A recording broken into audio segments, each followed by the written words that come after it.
guys, welcome back to my channel. I'm Sonnet, the owner and creator behind Sonnet's Garden Blooms, and in today's video I'm using the Label Masterboard paper from Roycycled, and we are doing 10 quick and easy thrift flips. So stay tuned to see what I transform. In my last video, I did showcase this paper. I felt like I could do a whole lot more with it though. So in today's video, we are going to do 10 projects with this paper. And it's going to be quick and easy projects because this paper is jam-packed full of 45 different labels. It also has other images in between the labels. So there is a lot you guys can do with this. You just need to get creative.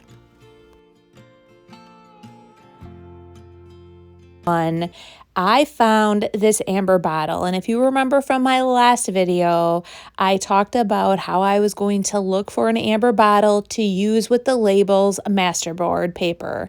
I found the bottle. It did have writing on it. At first I thought I could just chip it off. Someone that was one of my viewers said that I should use Goof Off or Gooby Gone. I tried, I let it soak on there. I could not get this writing off, guys. So I want to use this bottle. Let me know in the comments if there is a way that you have found to take writing off of a bottle. Like I said, I tried and it did not even touch this. So I am going to set this aside, and this is not going to be part of today's video. I did go back into my stash. I found a third bottle. I do like to group bottles in threes. I liked all the different shapes of these bottles, and I recently thrifted these 3 bottles together. But when I also found that amber bottle, I had thought I want to incorporate it in this set. What I did is I found 3 labels on the paper. Actually, one of the labels was a bit too long for that center bottle, so I cut it in half, and I used the bottom half for that small bottle. So I actually ended up getting an extra label out of the paper. For starters, there's a couple ways you could do this. You could leave it just as is and put directly on the bottle, or if you want your label to really pop, what Royce and Lexi have taught us is you just add a little white paint to the back, and that is very similar to that if you are going to apply a piece of decoupage paper on a surface. You paint the surface white and then apply it, and then your paper really pops. So here I'm just adding a very thin layer on the very back of the paper. I'm going to let this dry, and then we're going to add it to the glass bottle. And I decided because it was like a clear glass bottle, I did want this to pop a little bit. Next, I'm going to use liquid patina, and I've talked about this in the past. This is my favorite decoupage medium to use with the Roycycled papers. And typically what I would do is I would lay down the decoupage medium and then I would apply the paper.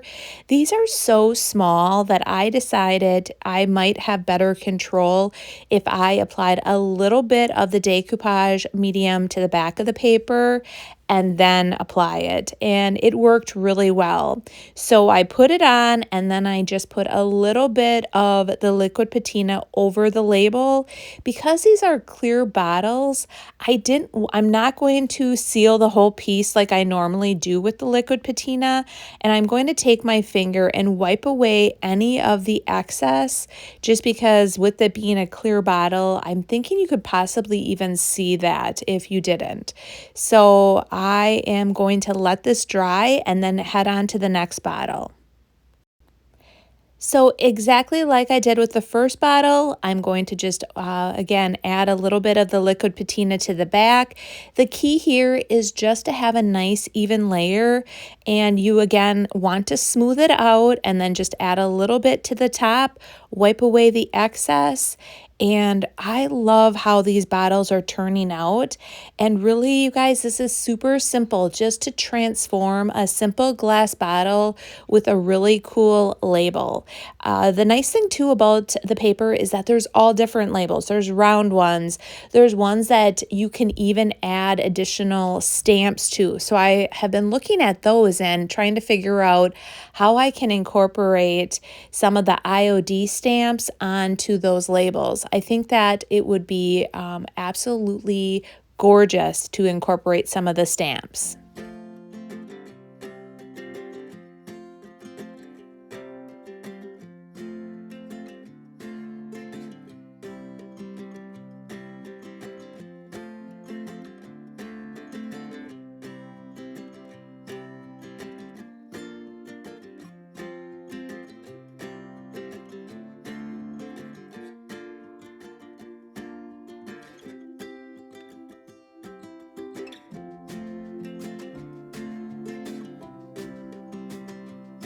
Project 2, I was recently thrifting, go figure, and I found this little crate and it caught my eye because I love this little clasp on the front, the color.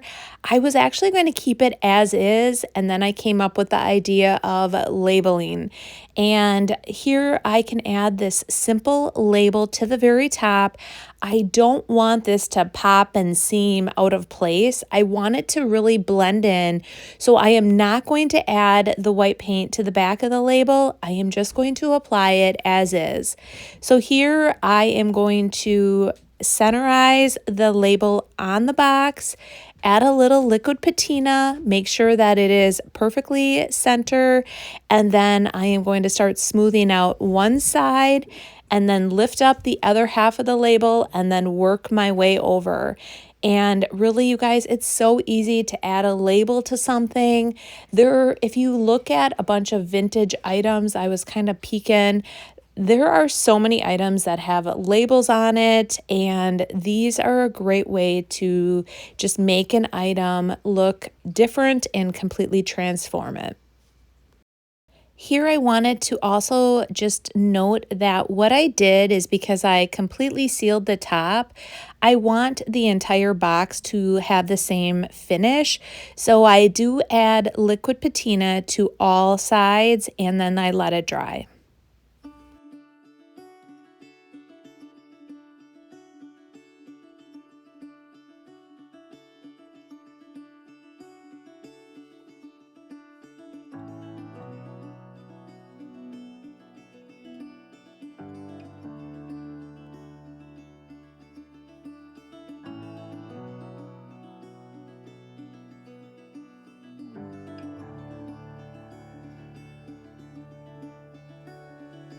For project 3, I found this at the Goodwill bins and I loved it because it was all rusty. And when I was going through the labels, I was trying to figure out what labels could go with what. And then I saw this label and I'm like, it was meant to be. It had a rusty look to it. And on this one, I do want it to pop a little bit because it already had the appearance of that rusty look. So I am applying white to the back. I think it might have drowned out a little bit too much with just applying it direct. It might have looked even more natural, but I'm applying white to it. I let this dry very thoroughly, and once it's dry, then I go back and apply it to the piece. Now that the label is dry, I'm using liquid patina, and again, I am applying the liquid patina to the very back of the label. Be careful, as you saw, when I was brushing it on, it flipped over. Just try to be careful when applying it to the back. And then this label was a little bit bigger, so it kind of was a little bit more difficult to actually apply on with that liquid patina on the back. But once I smoothed it all out, it very easily smoothed out. And again, I apply liquid patina to the entire piece to seal in that rusty goodness and to make it all look with that same finish.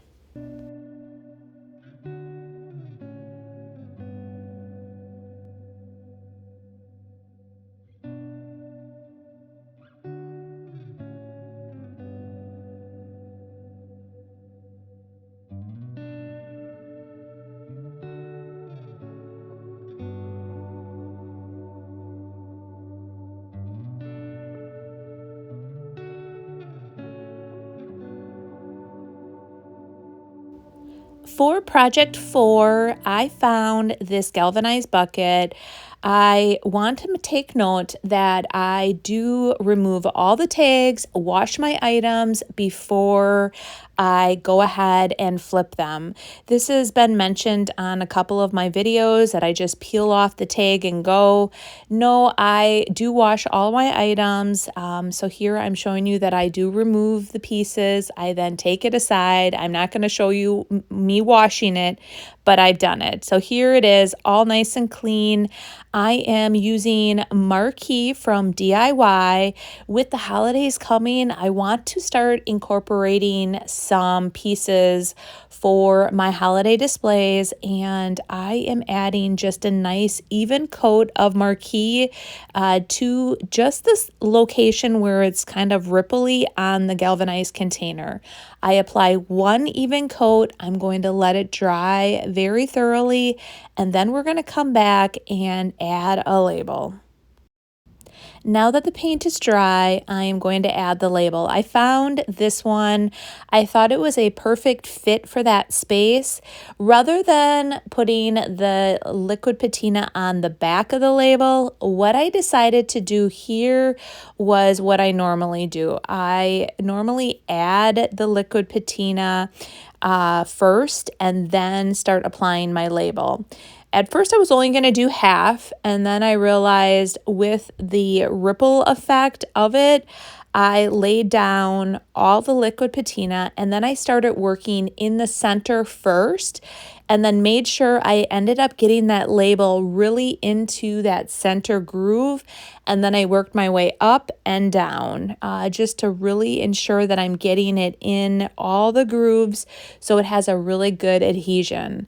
It was a little bit more difficult because of the grooves, but it's fairly easy. You just have to work in sections just like you would on a larger piece. After I completely get the label on, I do take the liquid patina, seal the rest of the DIY paint, and I then coat the rest of the galvanized container, again, just to make that finish look all even.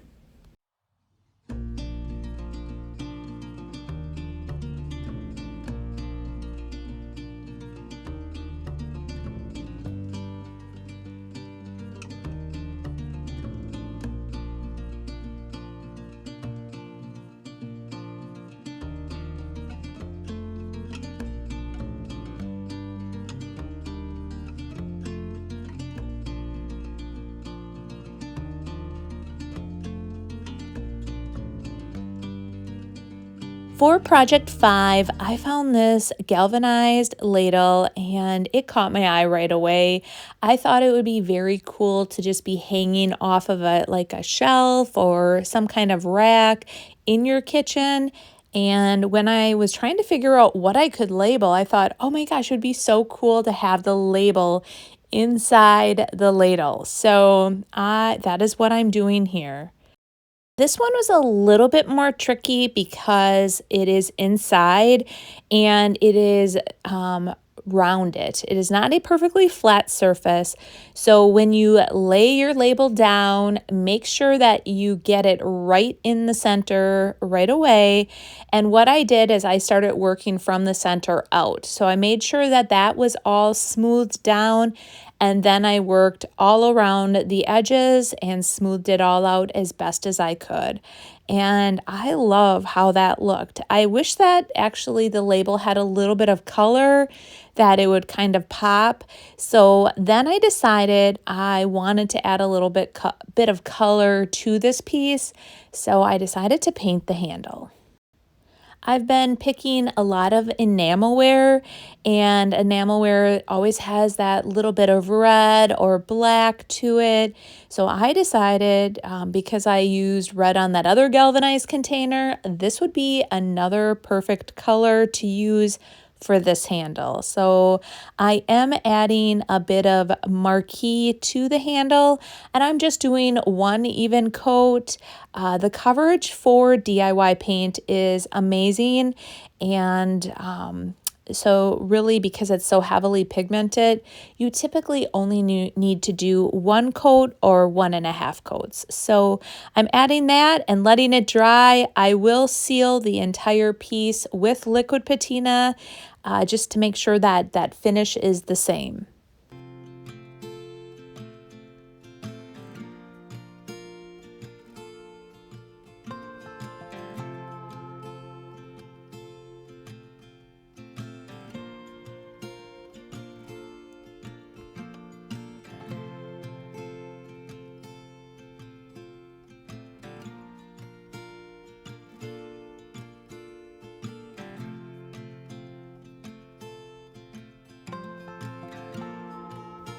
For project 6, I decided, why not try a basket? Let's label a basket. I had picked this little basket a while ago. It's been sitting in my stash. I didn't know exactly what I had planned on doing with it, but I thought, let's try to do a label. And because of the grooves of the actual basket, this was a little bit more difficult as well. I wanted to really get the label in each of those little grooves. And on one area, the paper did tear a little bit, but what I did is I went back to the label paper and there was a piece on the side that I just tore a little chunk off and I fit it right in, and you'd never know that there was a little tear. So that is a great way to blend paper if you do ever have like an oopsie on your decoupage paper. If you tear a piece and have all teared edges and the color matches up, you can actually blend it right in and make it look like the tear was never there. So that is what I'm doing here. I'm just making sure I get all the paper in each one of those grooves. I think this looks pretty cool, even though I did have a little malfunction on the one side, but I really like how it turned out.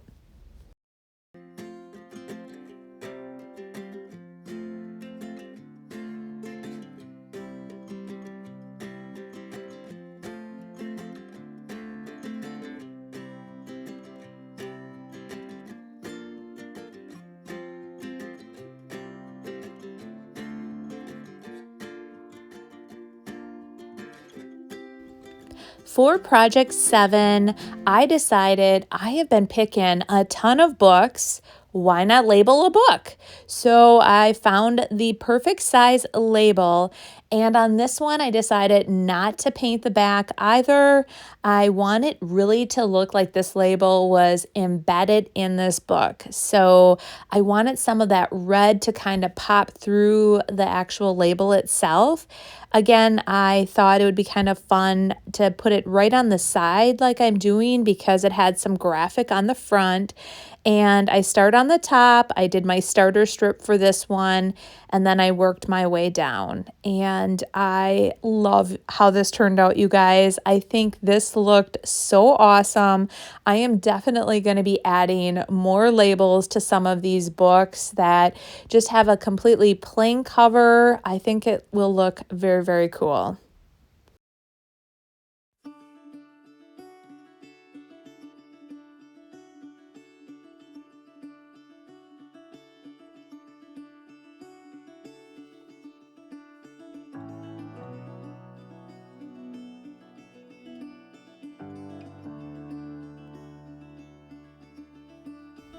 For project 8, I had this little tiny galvanized watering can, and I am a huge gardener.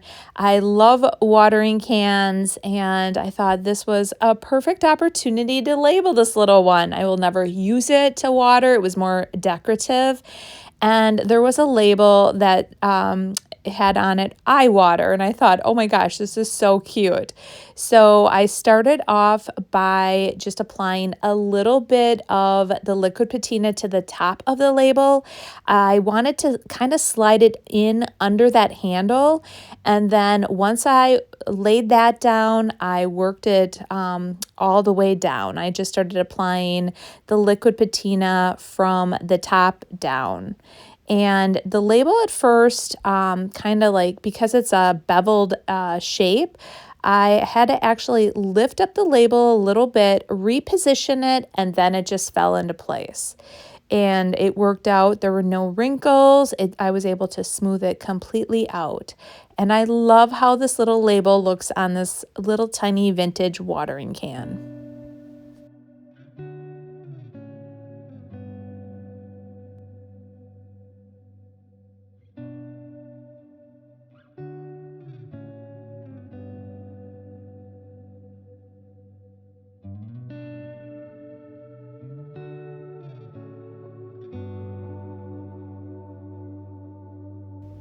For project 9, I recently picked this cutting board and I liked it. It had that white stripe on the bottom, and I just was trying to find items that I could do a quick flip to show you how you can add a label to anything.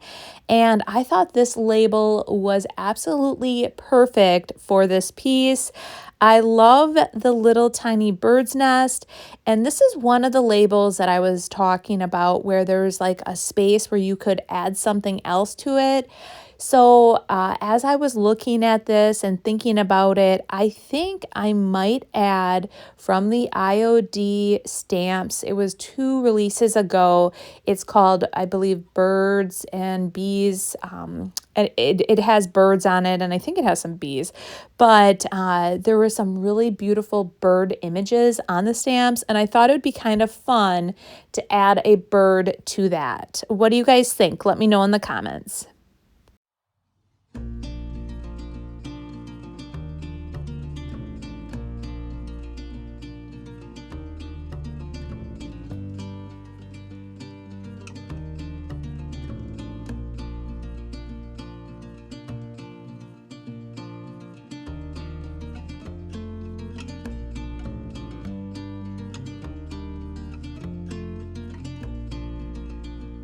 For project 10, if you guys remember, I picked this little shelf and I got mixed reactions. Some of you thought I should take off the front and just sell as is. Others thought I should keep the shelf just the way it is. So I decided I was going to leave it just as is. And initially I thought this was the perfect label, you guys. But it said turpentine, and I'm like, I don't know if that would be a good label. But now as I'm looking at it, I really think I should have just stuck with this label. It would have fit perfect, but then I cut out a different one and I went a different route. So this is the label I cut out and I decided to go with, and I like it, but I don't know. I feel like the other label had fit that space a little bit better, and I went back and forth, you guys. I was trying to figure out, do I go with this one or do I go with the other one? And I really wish that I would have gone with the first one, but in the end, what I did is I painted the back of the label white. I did want the label to pop a little bit because this is it was kind of a plain shelf, so I wanted the label to pop, so I painted it white and let that dry, and then I applied it. So what do you guys think? Do you think I should have went with the other label, or did I do okay with this label? I was just trying to find a quick and easy way to flip this piece. I didn't want to do a lot of painting. Here I am going back and forth again, trying to figure out if I made the right decision.